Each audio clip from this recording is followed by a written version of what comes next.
This is the Sonic Boom, How Sound Transforms the Way We Think, Feel, and Buy by Joel Beckerman with Tyler Gray, editor.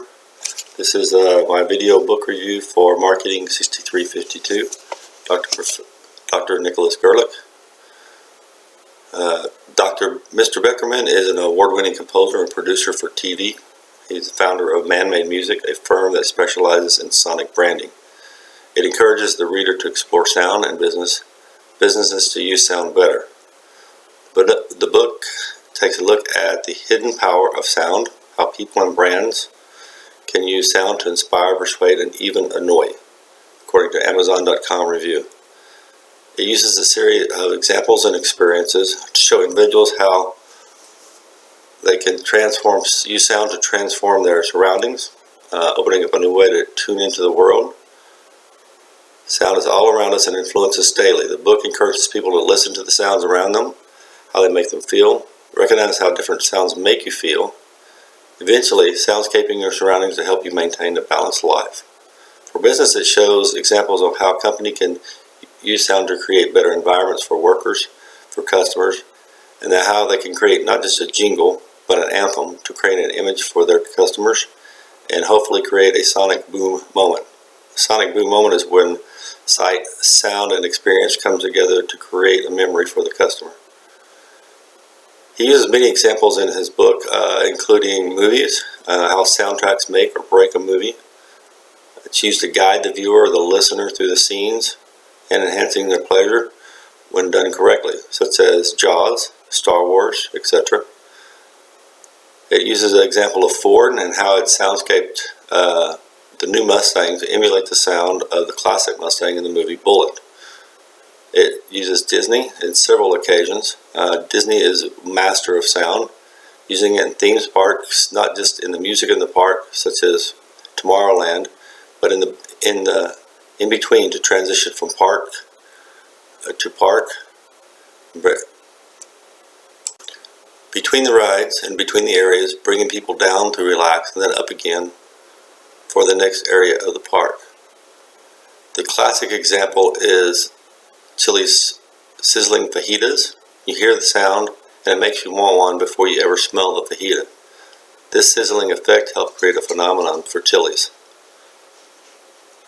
He uses examples from everything from fajitas to Super Bowl and how sounds helps, according to NPR books and the NPR public radio staff. The author uses lots of examples of how both individuals can change emotions and how businesses can use sound effects to create no effect, or bad effects. So an example of sounds are sounds of a clock. This can create an emotion that is different in some people, soothing for some, however sometimes in other people it can create anxiety. The sound of a lawnmower brings back childhood memories, sometimes feelings of bliss of a freshly cut lawn. For others, it's dread of work to be done.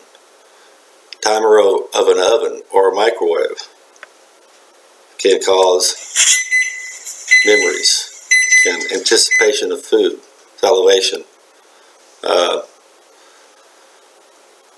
In my opinion, sound is a powerful tool, but is it the most powerful? Well, I tend to agree it's extremely powerful. I was a bit skeptical that it was the most powerful. I always thought that smell was possibly the most powerful memory conjuring sense. But according to the Ansteig Institute, a nonprofit education institute in San Francisco, hearing, being the highest of senses, is the cornerstone upon which all social values are built. Quite a statement from them.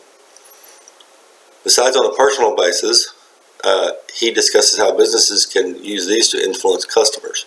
I think in this area they should be very careful. It sets moods in restaurants, set a theme or anthem for a business to create a feeling. However, if you use the wrong sounds, those sounds can create different feelings in others. Overall, I'd give this a 4 out of 5 stars. It was good information. It makes you think about the way sound is in different ways and sometimes in an annoying way. The book at times is a bit repetitive. It uses examples, rehashing them over and over again.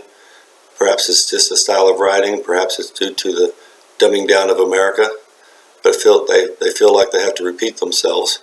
But it's designed for higher learners, businessmen, academics. I don't think they needed to be quite so repetitive.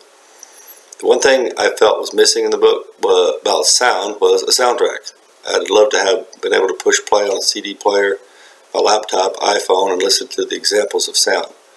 Perhaps the electronic version had the music, the movie soundtracks, and all the examples. That would be a fascinating read or hear.